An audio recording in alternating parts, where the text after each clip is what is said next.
Student good morning. Welcome to online class CGPS। तो बच्चों आज जो है अपन जो है 10वां पार्ट जो पढ़ रहे थे उसमें राष्ट्रीय आय के अंतर्गत बच्चों आज हम तीसरे भाग में देखेंगे कि सकल घरेलू उत्पादन और सकल राष्ट्रीय उत्पादन में अंतर। तो चलिए यहाँ देखेंगे सकल घरेलू उत्पादन GDP और सकल राष्ट्रीय उत्पादन जो है GNP। चलिए ध्यान देंगे तो वहाँ पर पहला नंबर देखेंगे सकल घरेलू उत्पादन के अंतर्गत जो है सकल घरेलू उत्पादन से तात्पर्य एक देश की घरेलू सीमा में उत्पादित अंतिम वस्तुओं और सेवाओं के मौद्रिक मूल्य के योग से है। इसका देखेंगे सकल राष्ट्रीय आय सकल राष्ट्रीय उत्पादन से तात्पर्य एक देश के सामान्य निवासियों द्वारा उत्पादित अंतिम वस्तुओं और सेवाओं के मौद्रिक मूल्यों के योग से है। ठीक है बच्चों, इसमें मौद्रिक जो वस्तु सेवा का अंतिम उत्पादन से। दूसरा देखेंगे इसमें सकल घरेलू उत्पादन एक भौगोलिक धारणा है, इसका संबंध देश की घरेलू सीमा से ही है, जैसे जी है ना। तो इसका देखेंगे सकल राष्ट्रीय उत्पादन एक राष्ट्रीय धारणा है, इनका संबंध जो है देश के सामान्य निवासियों से है। अगला देखेंगे इसमें जो बताया है GDP बराबर P प्राइस बोलते हैं, और G मतलब होता है आपका सकल जो है ना, प्लस P और S। ठीक है बच्चों, इस प्रकार GNP के बराबर होता है GDP प्लस NFI एक अंतर्गत इसमें लागू किया जाता है। अगला चौथा देखेंगे सकल घरेलू उत्पादन के मूल्य में विदेशों से प्राप्त शुद्ध साधन आय जोड़ने पर GNP का मूल्य प्राप्त होता है। इसमें सकल राष्ट्रीय उत्पादन के मूल्यों से विदेशों से प्राप्त साधन आय घटाने पर हमें GDP का मूल्य प्राप्त होता है। इसमें देखेंगे पांचवा, यदि विदेशों से प्राप्त साधन आय ऋणात्मक है तो इसका मूल्य GNP के मूल्य से अधिक होगा। यदि विदेशों से प्राप्त जो है शुद्ध साधन आय धनात्मक है तो इसका मूल्य GDP के मूल्य से अधिक होगा, इसका भी अधिक होगा यहाँ पर। तो इस प्रकार आप देखेंगे बच्चों यहाँ पर अगला जो है आपका विशुद्ध घरेलू उत्पादन नेट डोमेस्टिक प्रोडक्ट कहा जाता है इसको। ठीक है बच्चों, तो देखिए विशुद्ध जो है घरेलू उत्पादन से तात्पर्य है एक लेखा वर्ष में एक देश की घरेलू सीमा में निवास व अनिवास द्वारा उत्पादित समस्त अंतिम वस्तुओं और सेवाओं के शुद्ध मौद्रिक मूल्य से होता है। दूसरे शब्दों में एक देश के सकल घरेलू उत्पादन के मूल्य में से स्थिर पूंजी के उपभोग अथवा मशीनों एवं कल पुर्जों के गिरावट व्यय को निकाल देने से जो शेष बच जाती है, जो शेष राशि बचती है उसे ही विशुद्ध घरेलू उत्पादन कहते हैं। जैसे अभी बताया गया था आपको, तथा ध्यान देंगे बच्चों यहाँ पर विशुद्ध घरेलू उत्पादन बराबर सकल घरेलू उत्पादन माइनस मूल्य ह्रास जो घट जाता है। NDP बराबर जो होता है विशुद्ध जो है घरेलू उत्पादन बराबर होता है GDP मतलब सकल घरेलू उत्पादन और डिप्रेसिएशन मतलब बताया गया बच्चों यहाँ पर, है ना। NDP के बराबर होता है विशुद्ध घरेलू उत्पादन जो बताया गया है आपको नेट जो है डोमेस्टिक प्रोडक्ट। GDP का मतलब सकल घरेलू उत्पादन ग्रॉस डोमेस्टिक प्रोडक्ट, और D मतलब होता है डिप्रेसिएशन। ठीक है बच्चों, इस प्रकार हुआ आपका। तो अगला देखेंगे विशुद्ध घरेलू उत्पादन की गणना जो कैलकुलेशन ऑफ NDP ये जो है आपको बताया गया है। विशुद्ध घरेलू उत्पादन की गणना निम्न दो बिंदुओं के आधार पर की जाती है। पहला है बाजार मूल्य पर विशुद्ध घरेलू उत्पादन net domestic product at market price. जब विशुद्ध घरेलू उत्पादन के मूल्य को बाजार में प्रचलित कीमतों के आधार पर मापा जाता है तो उस माप को बाजार कीमतों पर विशुद्ध घरेलू उत्पादन कहते हैं। अर्थात बाजार मूल्य पर विशुद्ध उत्पादन घरेलू उत्पादन का आशय एक अर्थव्यवस्था में एक लेखा वर्ष के अंतर्गत उत्पादित वस्तुएं सेवा के बाजार मूल्य से है।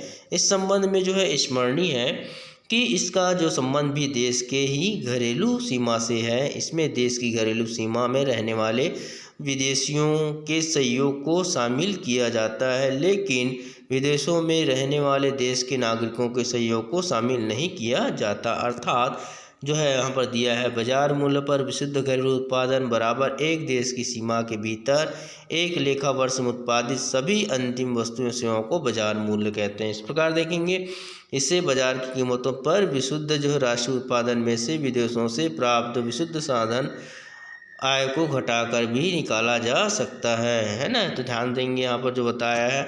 तो अगला दूसरा देखेंगे जो है साधन लागत पर विशुद्ध घरेलू उत्पादन जो हमको पैसा लगाते हैं उसमें net domestic product at factory cost जो फैक्ट्री जो लगाता है वहाँ पर एक देश में एक लेखा वर्ष में उत्पादन के विभिन्न साधनों को देश की घरेलू सीमाओं के अंतर्गत जो सकल आय प्राप्त होती है उसी साधन लागत पर विशुद्ध घरेलू उत्पादन कहा जाता है। उत्पादन के साधनों को यह आय मजदूरी, वेतन, किराया, ब्याज, लाभ एवं स्वनियोजित की मिश्रित आय के रूप में प्राप्त होती। इसके अंतर्गत देश की सकल घरेलू सीमा के अंतर्गत कार्य कर रही विदेशी संस्थाओं एवं फर्मों के द्वारा उत्पादन के साधनों को किए गए भुगतानों को शामिल किया जाता है। लेकिन विदेशों में स्थित संस्थाओं एवं फर्मों के द्वारा किए गए भुगतानों को इसमें शामिल नहीं किया, जो विदेश बाहर से मिलता है ना। तो यहाँ पर देखेंगे साधन लागत पर विशुद्ध घरेलू उत्पादन बराबर एक देश की सीमा के अंतर्गत उत्पादन के सभी साधनों को एक लेखा वर्ष में प्राप्त कुल आय है ना।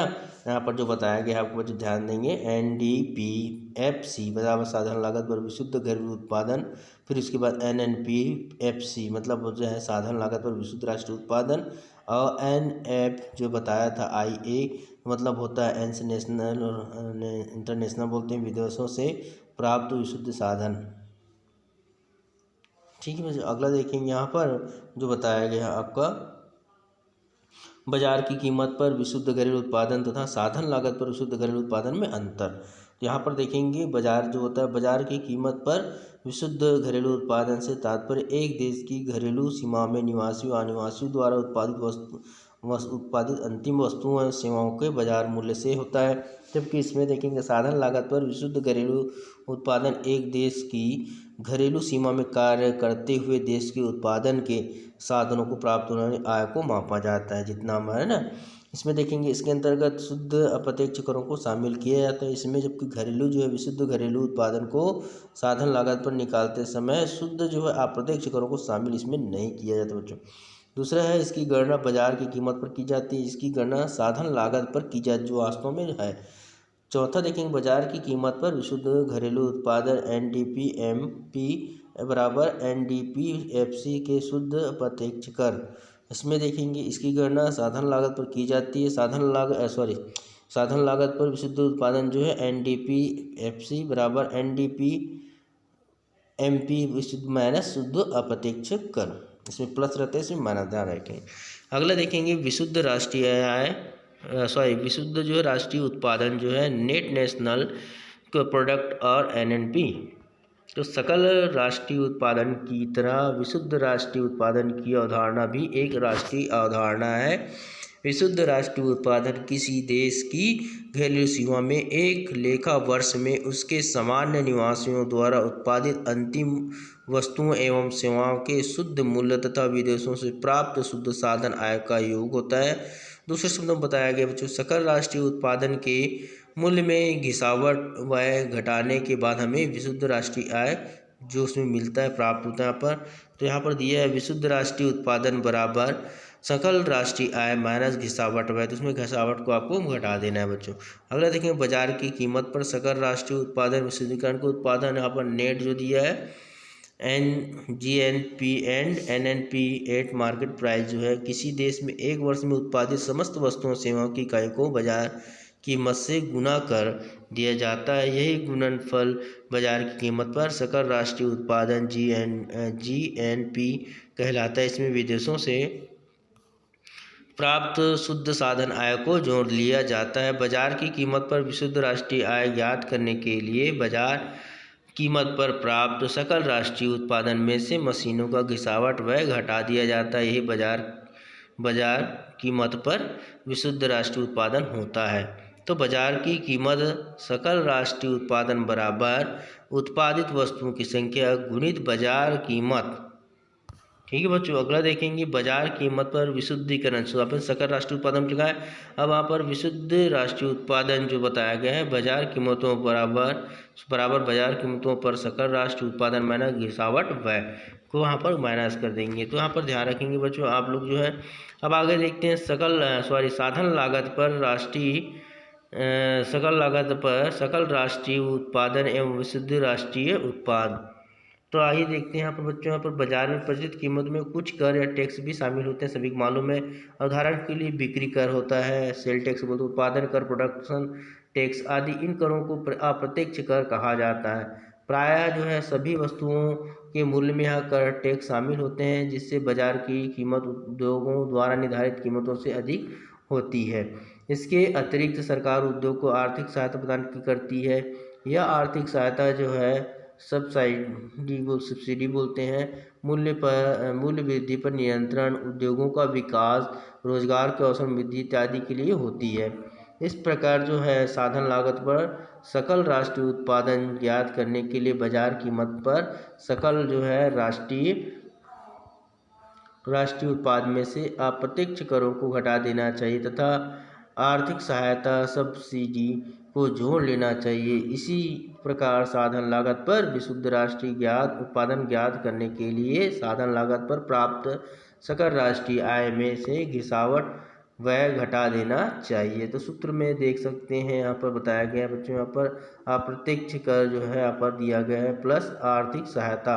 फिर यहाँ पर जो है जीएनपी में एनएनपी में बराबर होता है जीएनपी बराबर माइनस घिसावट व्यय जो निकाल देते हैं माइनस का। फिर एनएनपीएफसी बराबर होता है फंक्शन जो है कास्ट। तो जीएनपी बराबर GNP M minus market price बोलते हैं इसको बच्चों, है ना। तो अप्रत्यक्ष कर प्लस आर्थिक सहायता माइनस घिसावट व्यय। तो इसी प्रकार जो एनएनपी जो है नेशनल जो है आपको बताया गया बच्चों यहाँ पर, तो बराबर NDPFC प्लस NFAI उसी प्रकार यहाँ पर दिया है NNPFC बराबर NDPMP माइनस अप्रत्यक्ष कर प्लस आर्थिक सहायता प्लस NFAI। ठीक है बच्चों, इस प्रकार घिसावट में NNPFC बराबर GDPMP घिसावट माइनस घिसावट व्यय प्लस NFIA अप्रत्यक्ष माइनस अप्रत्यक्ष कर प्लस आर्थिक सहायता। तो स्मरण रहे कि जब हम राष्ट्रीय आय की अवधारणा का प्रयोग करते हैं तो हमारा आशय साधन लागत पर विशुद्ध राष्ट्रीय उत्पादन NNPFC से होती है। बच्चों आपको जो है ध्यान रखेंगे। इसके बाद जो है नेक्स्ट भाग आपको पढ़ेंगे सातवां इसका चौथे भाग निजी क्षेत्रों को घरेलू उत्पादन से प्राप्त आय। आज के लिए गुड डे है ना, ध्यान रखेंगे बच्चों आप।